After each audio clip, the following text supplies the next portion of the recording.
Segunda carta de Pedro, capítulo 1, versículos 5 a 9, a palavra diz assim: E vós também, pondo nisto mesmo toda a diligência, acrescentai à vossa fé a virtude, e a virtude a ciência, e a ciência a temperança, e a temperança a paciência, e a paciência a piedade, e a piedade o amor fraternal, e ao amor fraternal a caridade. Porque se em vós houver e abundarem estas coisas, não vos deixarão ociosos nem estéreis no conhecimento de nosso Senhor Jesus Cristo. Pois aquele em quem não há estas coisas é cego, nada vendo de longe, havendo-se esquecido da purificação dos seus antigos pecados. Amém? Então a palavra de Deus assim disse: uma fé com qualidades. Nós vamos ver aqui algumas qualidades que Pedro menciona, mas a fé é o fundamento da vida cristã. Nós começamos a nossa vida cristã pela fé em Cristo. Quando nós entregamos as nossas vidas a Cristo, reconhecendo que Ele é o único e suficiente Salvador, ou seja, nós depositamos a nossa fé em Cristo, e esse é o ponto de partida para a nossa vida espiritual com Ele. Deus deseja que a nossa fé seja viva, crescente e acompanhada de virtudes, essas virtudes que refletem a imagem de Cristo em nós. Esse é o desejo dele. E aqui, nessa segunda carta de Pedro, nesses versículos que nós lemos, nós somos exortados a diligentemente acrescentar qualidades espirituais à nossa fé. Então, esse texto, na verdade, ele é uma intimação a uma vida cristã constante e frutífera para a honra e a glória de Deus. Não para a nossa honra e glória, mas para a honra e glória dele. Uma vida cristã constante e frutífera. Os irmãos observaram na leitura anterior que o irmão Tiago fez com a igreja, que nos versículos 1 a 4, Pedro está escrevendo àqueles que alcançaram a fé em Jesus Cristo, ou seja, aos salvos, versículo 1 disse. Aí já no versículo 3 ele nos explica que, juntamente com a salvação, o Senhor nos deu todas as condições para uma vida de piedade. Ou seja, o que é uma vida de piedade? É uma vida de devoção ao Senhor. Essa é uma vida piedosa. Uma vida piedosa é uma vida de devoção ao Senhor. Por isso ele disse no versículo 3, visto como o seu divino poder nos deu tudo o que diz respeito à vida e piedade. Pelo seu divino poder, ele nos deu tudo o que diz respeito à vida e piedade. O que isso significa? Significa que o Senhor, Ele nos deu total condições para que possamos viver uma vida real com Cristo em piedade.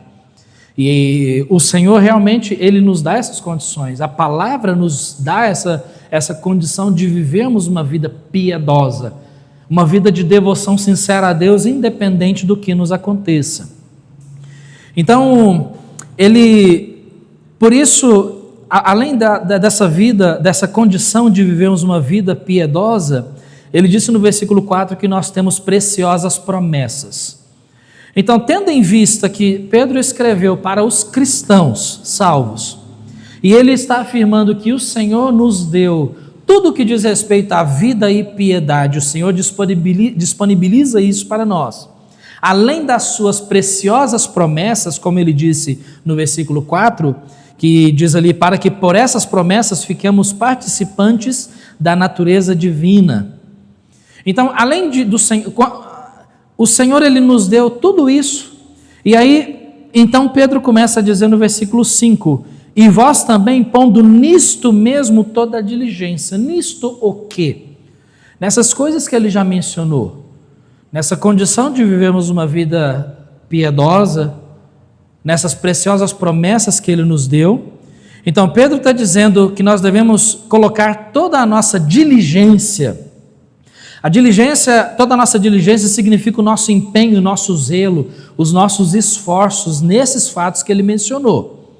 Então, de acordo com ele, a forma como devemos viver uma vida cristã diligente é acrescentando certas virtudes que nós vamos ver à nossa vida espiritual. Então, veja que ele nos manda acrescentar essas virtudes que nós vamos ver daqui a pouco. Esse não é um trabalho unilateral. Por que nós entendemos que não é um trabalho unilateral, ou seja, que só depende do Senhor? Porque ele diz ali, acrescentai à vossa fé, no versículo 5. Acrescentai à vossa fé, é um mandamento. Se ele está nos dando um mandamento, então nós subentendemos que isso não significa que é somente da parte de Deus. Não é um trabalho unilateral, só uma parte que vai fazer.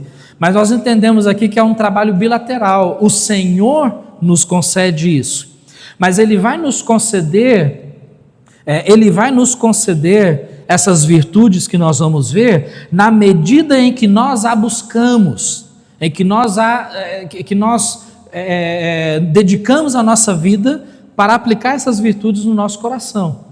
Ou seja, nós temos o desejo de servir a Deus, buscamos essas virtudes na nossa vida e o Senhor nos acrescenta essas virtudes. Consegue ver então que é um trabalho, né, dos dois lados. Nós buscamos e o Senhor nos concede. Agora, o interessante nisso é que, de acordo com Filipenses capítulo 2, o Senhor é aquele que opera em nós tanto o querer quanto o realizar. Então, se nós desejamos essas virtudes e buscamos praticar essas virtudes na nossa vida, ainda assim nós não temos nada, absolutamente nada do que nos gloriar, porque tudo isso vem do Senhor. É Ele quem coloca o desejo de buscarmos essas virtudes em nós, é Ele quem nos dá condições de praticarmos essas virtudes e ao mesmo tempo é Ele que nos concede essas virtudes. Eu sei que às vezes nós temos que pensar um pouco sobre isso para entender um pouco melhor, né? Mas é assim que funciona. Nós buscamos e o Senhor nos dá. Nós buscamos e o Senhor nos dá.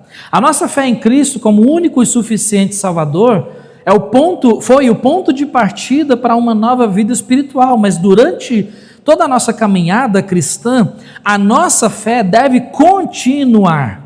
Ela deve continuar viva, sólida, crescente e acompanhada dessas 7 virtudes que ele vai mencionar aqui. Então, não basta simplesmente ter a fé. Até nós vimos há uns dias atrás sobre isso em Tiago capítulo 2, né, a relação entre a fé e as obras.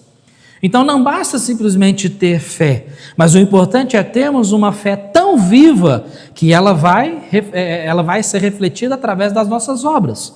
As nossas obras refletem a fé que nós temos. E nós temos vários exemplos bíblicos assim, e eu creio que o exemplo mais claro que nós temos na Bíblia, mais famoso, seria o exemplo de Abraão, não é verdade? Ele foi justificado pela fé, através da sua obra. Não significa que a obra de Abraão o justificou, porque não existe obra nenhuma que justifique o ser humano. O ser humano sempre foi, sempre será justificado, salvo pela fé, não por obras. Não por obras. Ninguém é salvo por obras, somente pela fé.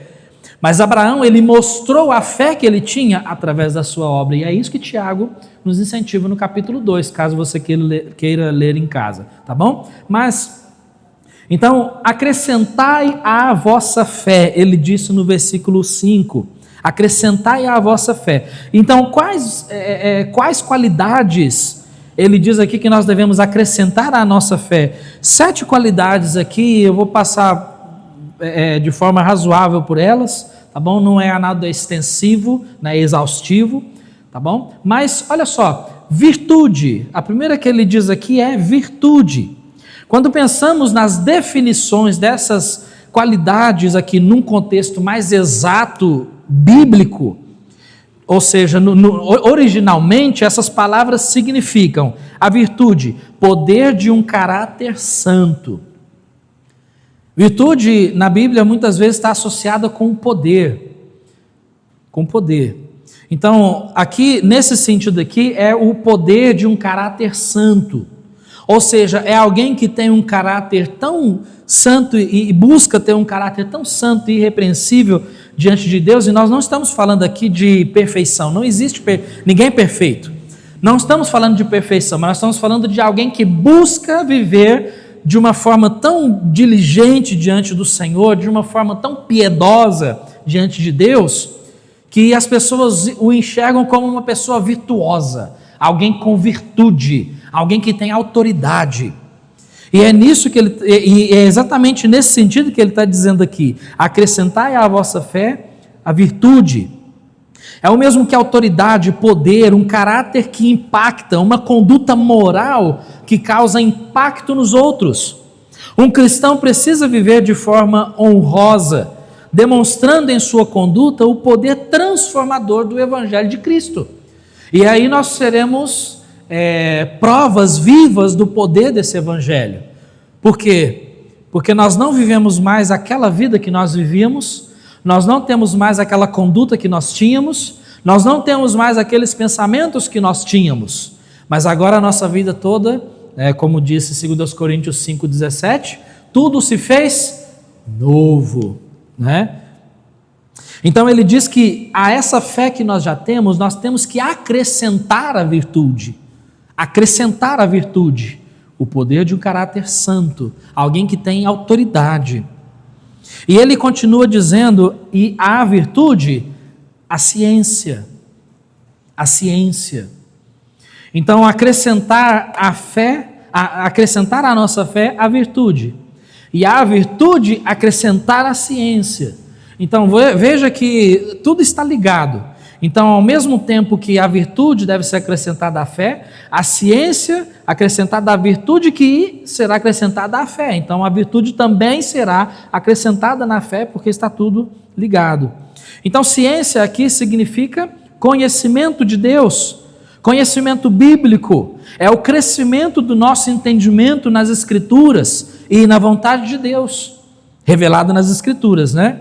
A Bíblia nos diz em Efésios 4,14 que sem o conhecimento bíblico ideal, adequado, nós seremos levados por todo o vento de doutrina. E é aí que nós encontramos tantas pessoas que não têm firmeza doutrinária. Pessoas não têm firmeza.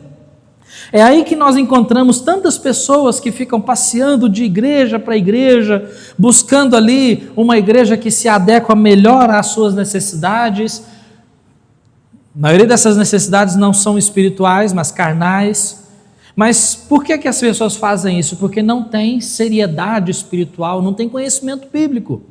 É aí que nós encontramos pessoas que abandonam igrejas verdadeiras, onde é pregada a palavra de Deus, por algum problema, alguma picuinha, qualquer dificuldade que teve, eles abandonam essas igrejas e eles não buscam uma outra igreja com a mesma sã doutrina.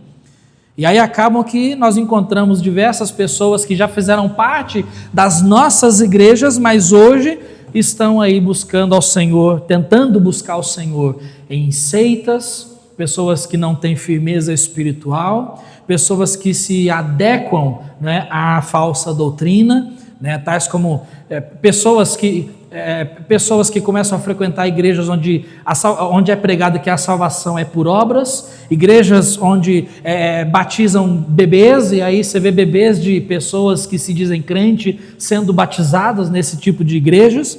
Você vê pessoas que, uma vez que assumiram até mesmo o púlpito das igrejas, hoje não estão servindo ao Senhor. Qual é o problema? O problema, irmãos, é que não basta simplesmente ter o conhecimento, mas precisa ter a prática. E nós vamos ver sobre isso aqui. Então, ciência é isso. Então, deve ser acrescentada à virtude e à fé também a ciência ou conhecimento de Deus. E, dando prosseguimento na lista, ele diz que a essa ciência, que deve ser acrescentada à virtude, que deve ser acrescentada à fé, também deve haver a temperança. O que é temperança? Domínio próprio. Vem da palavra tempero. Tempero. É tão bom comer uma comida temperadinha, não é? Onde não falta sal, mas também não está em sal em excesso, mas ela está bem temperadinha, equilibrada. Essa palavra é interessante. Equilíbrio. É uma pessoa equilibrada. Isso é temperança. Significa literalmente, de acordo com o sentido bíblico, domínio próprio. É uma pessoa que sabe controlar os seus impulsos, seus desejos carnais, seu temperamento. Pessoas que sabem controlar. Nós não estamos falando de perfeição, nós vamos errar, nós falhamos e pecamos. Por isso que a palavra de Deus diz que, lá em 1 João, ele diz que se nós pecarmos, nós temos um advogado, que é Cristo. Por isso que 1 João 1,9 diz que se confessarmos os nossos pecados, ele é fiel e justo para nos perdoar os pecados e nos purificar de toda a injustiça. Por que a palavra de Deus nos dá essas orientações? Porque ela sabe que nós vamos pecar. O Senhor sabe que nós vamos errar. Mas o detalhe, irmãos, é que nós, como salvos pela graça de Cristo, onde o Espírito Santo faz morada em nós, dirigindo os nossos passos, ele nos mostra quando nós estamos errados. Inclusive, ele nos mostra quando nós não temos domínio próprio. Ele nos mostra isso. De repente, eu deixo minhas emoções subirem à flor da pele. Por quê? Porque não tem domínio próprio. Temperança vem da palavra temperamento. É uma pessoa que uma pessoa que tem temperança é uma pessoa que sabe lidar com o seu temperamento. Ele sabe que, indiferentemente das situações ou das pessoas as quais ele enfrenta, ele deve agir de forma humilde e pacífica. Essa é uma pessoa temperante. Aí a pergunta que fica é: nós somos temperantes? Você é temperante? Tem domínio próprio? Então ele diz que nós devemos acrescentar o domínio próprio à nossa fé. Seguindo a lista aí, ele nos fala a respeito da paciência e a temperança, paciência. O que seria essa paciência? É perseverança, constância. Não é aquela paciência no sentido que nós conhecemos tão popularmente, né? Aquela paciência, Senhor, dá-me paciência. Eu preciso de paciência, eu estou perdendo a paciência. Não é nesse sentido, mas a paciência aqui, bíblica, é no sentido de perseverança, é aquela pessoa que persevera de forma paciente, de forma constante. Paciência, literalmente, tem a ver, o seu sentido está ligado às dificuldades e significa ser perseverante, constante. É uma pessoa que sofre pacientemente, sem se desviar do propósito de Deus para a sua vida, especialmente nos momentos de provações e tribulações. Essa é uma pessoa paciente, é esse sentido bíblico do texto. Esse é o sentido da palavra paciente. Inclusive, se você observar as cartas de Pedro, a carta de Tiago, o contexto ali é de perseguições, aflições, tribulações, e tribulações extremas, tá? Não são as tribulações que nós encaramos como tribulações, né? Que na verdade são coisas tão pequenininhas, né? Que aí nós já nos desesperamos. Não, nós estamos falando ali de pessoas perdendo a sua vida por causa da perseguição do Império Romano. Pessoas perdendo a sua vida por causa da sua fé. E nesse contexto, Pedro está dizendo aqui que eles precisavam acrescentar à sua fé a paciência. Por quê? É a paciência que vai nos ajudar a colocar a fé em prática. Porque, irmãos, convenhamos, é fácil nós termos fé enquanto tudo vai bem. É fácil nós termos fé enquanto nós vivemos num contexto tão gostoso, tranquilo e calmo. Mas quando nós estamos no meio da tempestade, enfrentando aflições, tribulações, perseguições, difamações, pela causa de Cristo, não por correções, porque nós pecamos ou porque nós erramos. Não estamos falando de correções, nós estamos falando de provações. É diferente, porque nós sabemos, né, nós temos que discernir isso, não é? Lembra o que são correções? Correções é Deus pesando a mão porque eu me desviei do caminho dele, eu desobedeci e eu não me arrependo, não volto para ele. Então o Senhor nos corrige, Hebreus diz isso, o Senhor corrige aquele que ama e açoita qualquer que recebe por filho. Então, se nós somos açoitados pelo Senhor quando nós pecamos, amém, porque nós somos filhos dele e é o Senhor nos trazendo de volta. Assim como o pai corrige o filho com a intenção de trazê-lo de volta à comunhão com o pai e à obediência. Mas nós temos também as provações.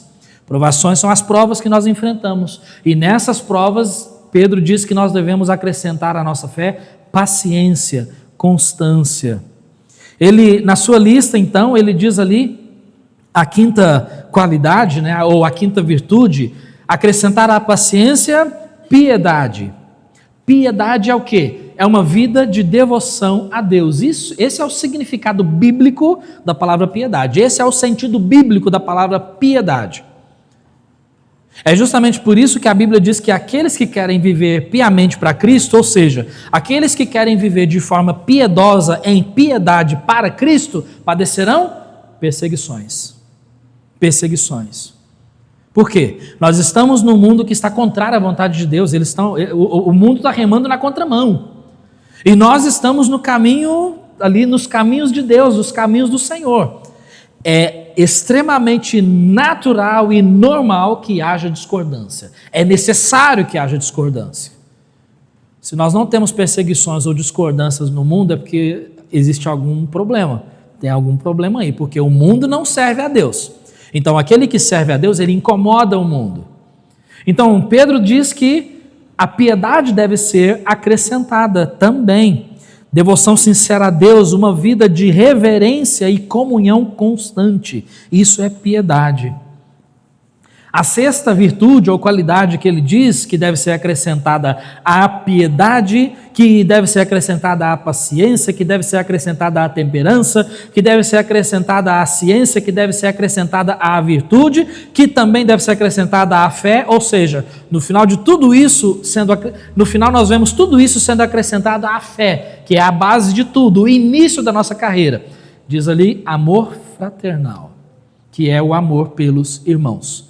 Se você olhar a palavra original aqui, ele diz fraternidade. É a palavra que significa fraternidade. Por isso diz amor fraternal. No nosso português trouxe duas palavras, né? Amor fraternal. Mas originalmente é uma palavra só. E o significado literal é fraternidade, que é a mesma coisa.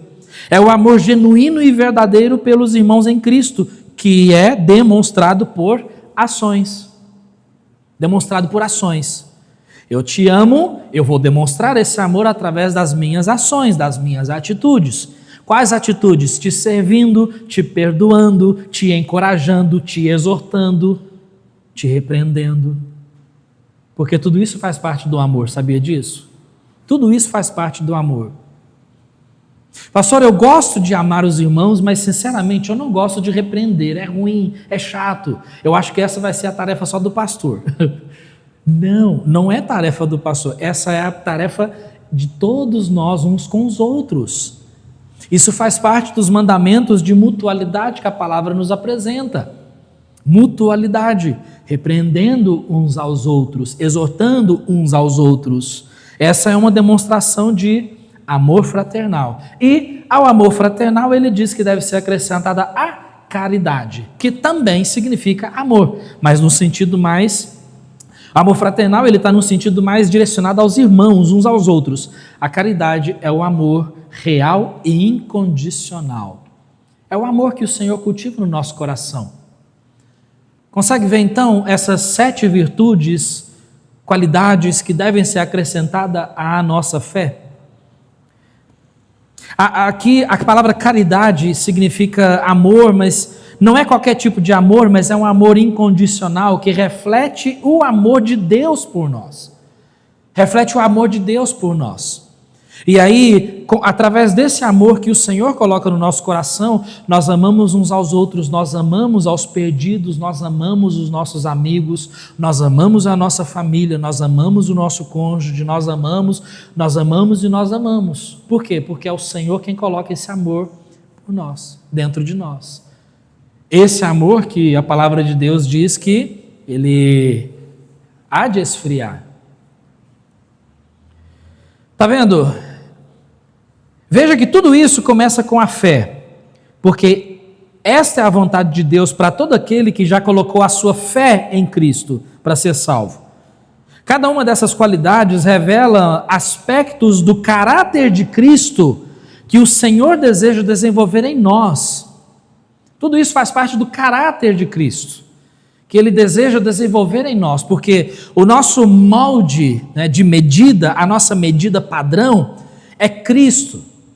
Ou seja, as nossas atitudes devem ser atitudes de Cristo, nossos pensamentos devem ser os pensamentos de Cristo, as nossas palavras devem ser as palavras de Cristo, o nosso viver deve ser como o viver de Cristo, porque o próprio Pedro disse, que o Senhor Jesus Cristo, Ele nos deixou o exemplo, para que sigamos as suas pisadas. Ele diz ali, eu estou voltando aqui na primeira carta de Pedro, ele diz assim, no capítulo 2, versículo 21, porque para isso sois chamados, pois também Cristo padeceu por nós, deixando-nos o exemplo para que sigais as suas pisadas. E aí ele começa a descrever o caráter de Cristo no texto. Ou seja, todas essas coisas revelam o caráter de Cristo que Deus deseja colocar em nós. Ele deseja colocar em nós. Mas lembra, no começo, eu falei que não é um trabalho unilateral. O Senhor deseja, mas ao mesmo tempo o Senhor ele é justo. Ou seja, Ele nos dá a oportunidade de nós termos o desejo e a ânsia por cultivar essas características na nossa vida.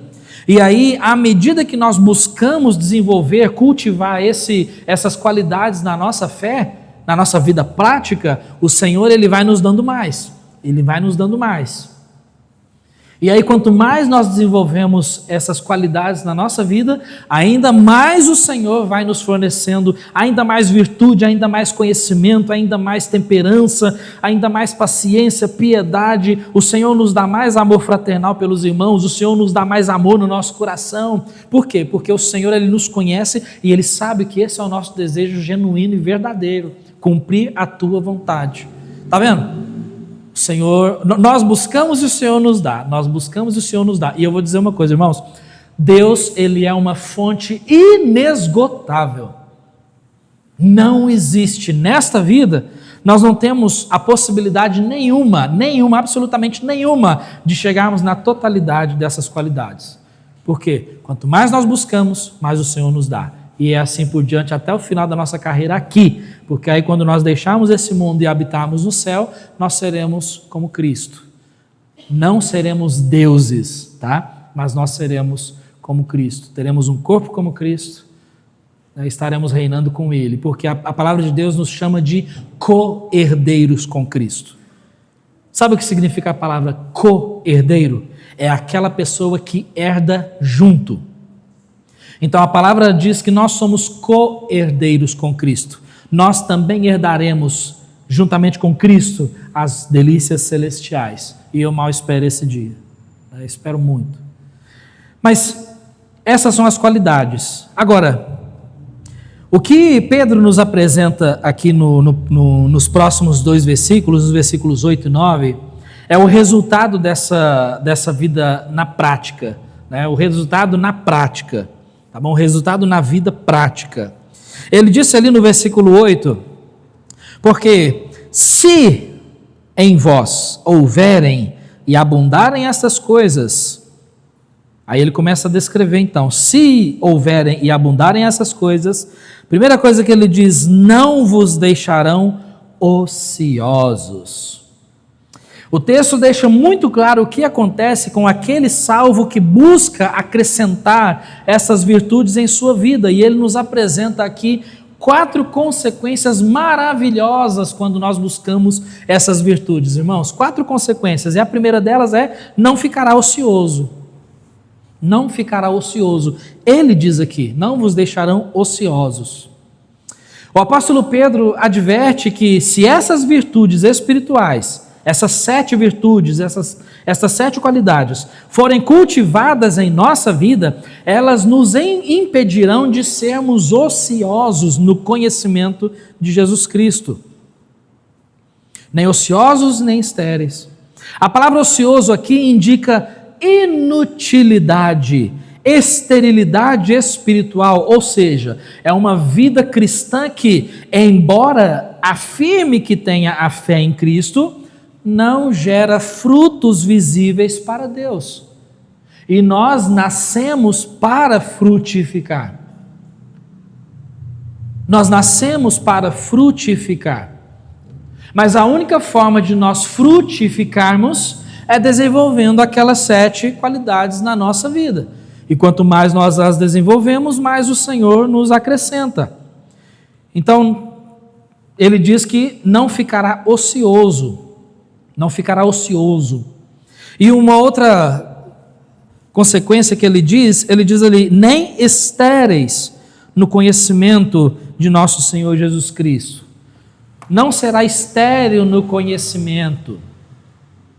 Até porque o próprio conhecimento faz parte de uma daquelas virtudes, né? Ele está lá junto. Irmãos, nós vivemos uma época tão absurda às vezes nós chamamos de analfabetismo bíblico. Analfabetismo bíblico, ou seja, são analfabetos funcionais. O que são os analfabetos funcionais? São aqueles analfabetos que funcionam. Eles vão à igreja, eles cantam louvores, eles gritam aleluia e tudo mais, mas não têm conhecimento de Bíblia. Não tem conhecimento de Bíblia. E essa não é a vontade de Deus para a nossa vida, jamais. Então, esse é um problema grave que acontece para aquele que não cultiva estas virtudes cristãs na sua vida. Ele corre o risco de se tornar estéril no conhecimento de Jesus Cristo. Ser estéril no conhecimento significa ter um saber teórico, mas que não gera transformação de vida, nem frutos para Deus. Então nós temos muitas pessoas algumas pessoas não têm o conhecimento, outras pessoas têm um conhecimento bíblico, mas não praticam. Então esse conhecimento, ele é apenas teórico, mas não gera transformação de vida, não gera frutos para Deus. É conhecer as verdades do Evangelho apenas no seu intelectual, apenas no seu intelecto, sem que esse conhecimento produza santidade, amor e serviço prático. Apenas conhecimento. Irmãos, reflita comigo. Quantas coisas nós conhecemos da Bíblia? Quantas vezes nós já lemos a Bíblia? Quantas mensagens nós já ouvimos? Quantas coisas nós sabemos que devemos fazer, mas nós não fazemos, porque nós desobedecemos a Deus. Então esse é um risco muito grande. Então o verdadeiro conhecimento de Cristo, ele é vivo e frutífero. Ele é frutífero. Ele gera mudança, conduz à obediência e transborda em ações que glorificam a Deus. Agora, já a esterilidade espiritual é sinal de que o cristão está longe da prática da palavra, ainda que na sua cabeça ele esteja cheio de Bíblia. Ou seja, são pessoas que têm um conhecimento, mas esse conhecimento ele não sai daqui e desce para cá. Ele fica só aqui. E isso é um problema grave, porque é aí que nós vemos a dificuldade de muitas pessoas de cumprir a vontade de Deus. Pessoas de obedecerem a Deus, de buscar a Deus, pessoas de cultuar a Deus. Pessoas têm dificuldade, por quê? Elas sabem que precisam fazer, mas não fazem. Então, esse é um problema. Então, essa é a esterilidade espiritual, né? Não gera frutos, porque ser estéril é isso, não é? É não gerar frutos, correto? Não é isso?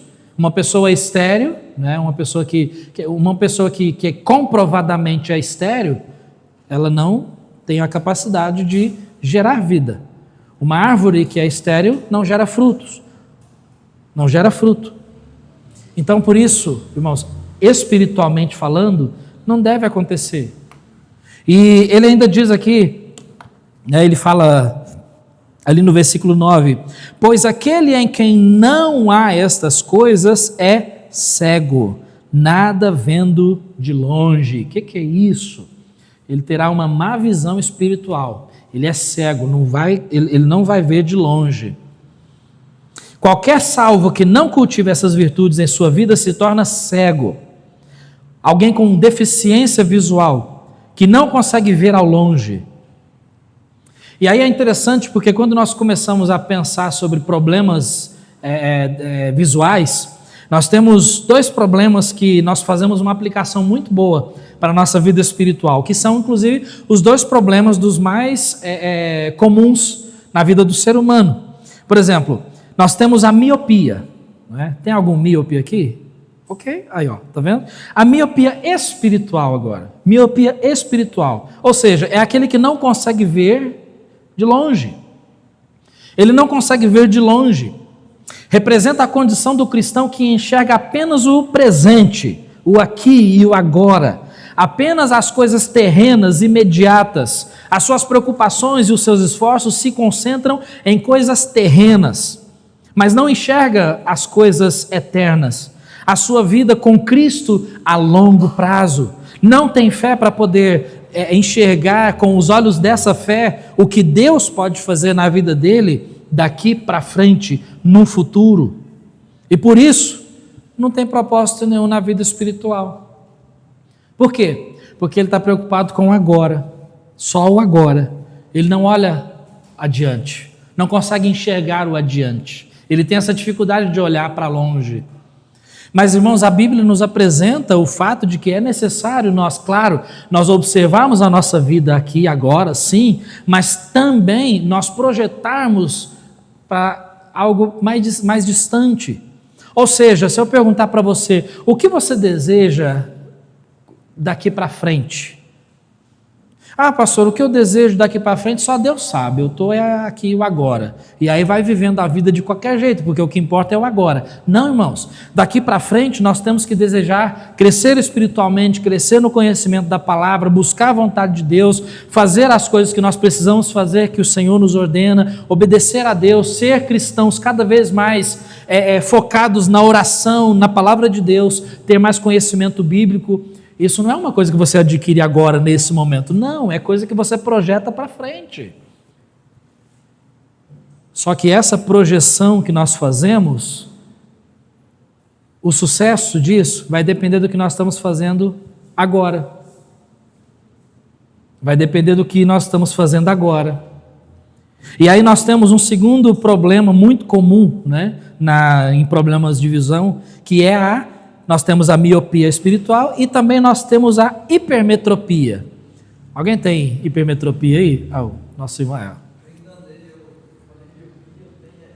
Hipermetropia. Tem os dois.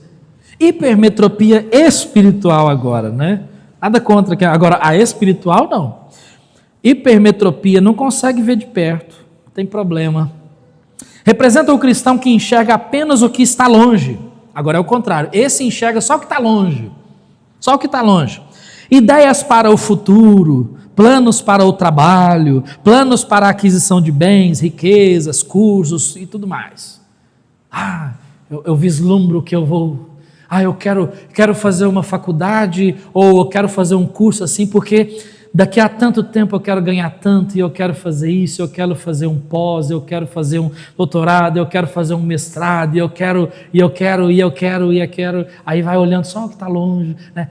Eu quero, e vai olhando, e esquece, e se esquece de enxergar o perto.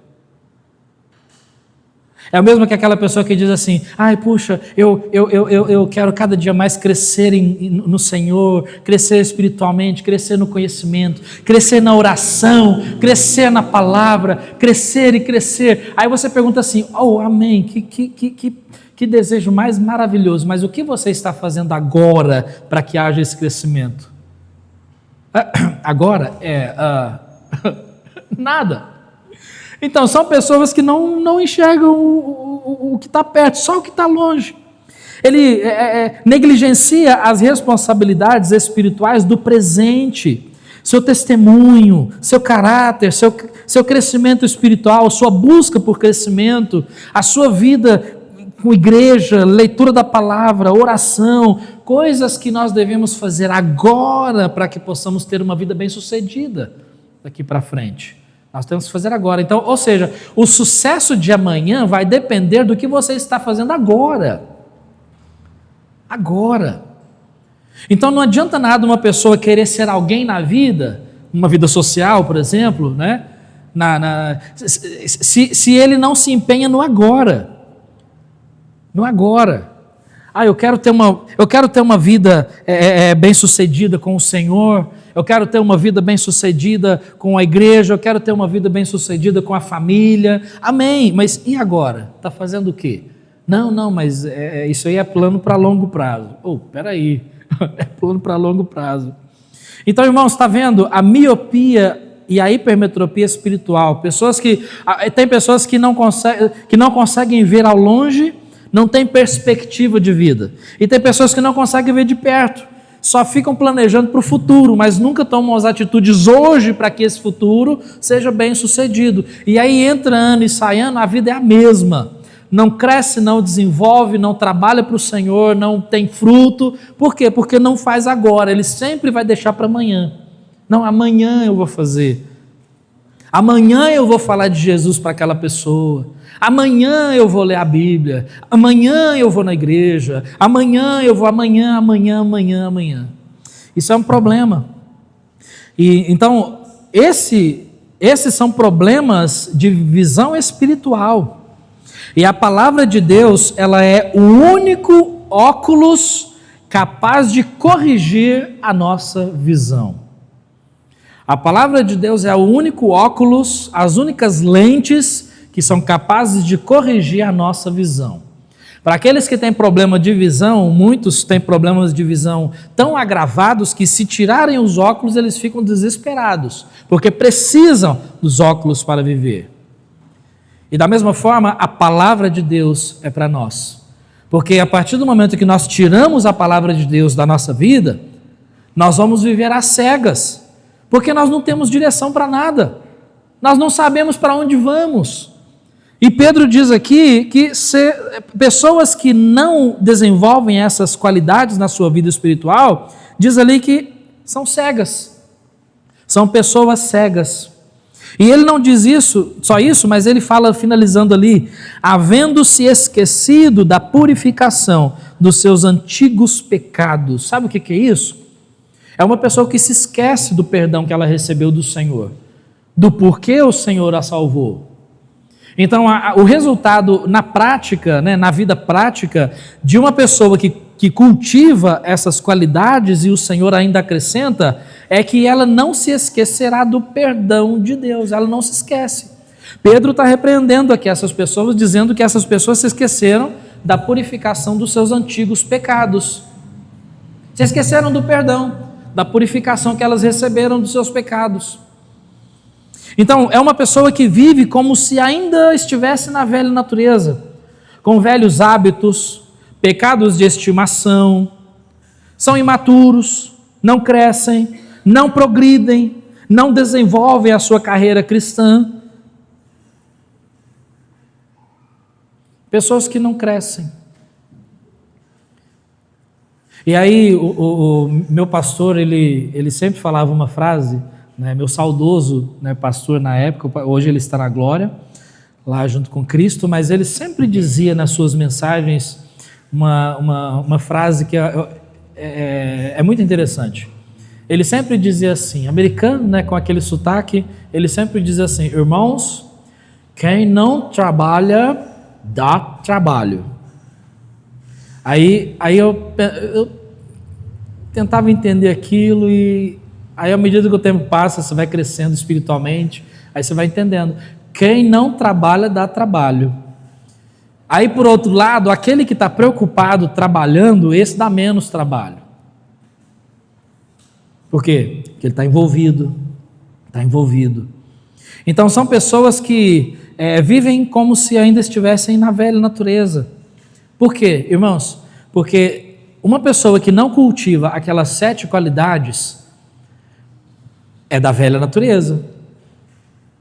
Essa pessoa, o fato de não cultivar a ausência destas 7 qualidades que nós vimos, faz parte da velha natureza. Da nova, não. O Senhor, Ele nos dá essas qualidades. Nós buscamos e o Senhor nos dá. Nós buscamos e o Senhor ainda nos acrescenta mais e mais. A velha natureza não busca. A velha natureza não tem nada a ver com isso.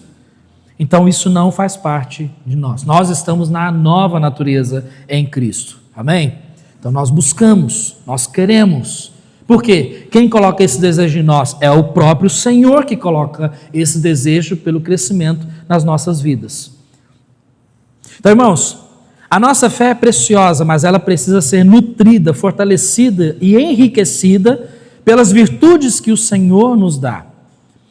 Uma água parada dá mau cheiro e bichos. Não sejamos cristãos parados, estagnados, estacionados, inertes, sem frutos e sem vigor espiritual.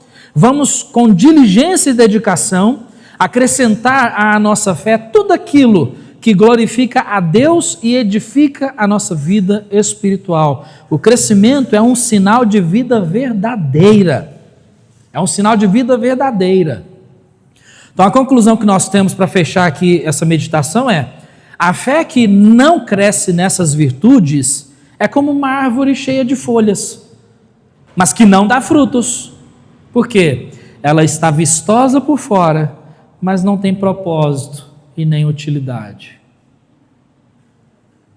Se olha, tá bonito, tá ali bem vestido, né, e tal, uma aparência até interessante, mas na vida prática, espiritualmente falando, não tem propósito, não tem utilidade, não tem perspectiva de vida, não tem anseios espirituais, não tem nada. Simplesmente vive cada dia como se fosse viver eternamente aqui nesse mundo. E essa não é a vontade do Senhor para as nossas vidas. Amém?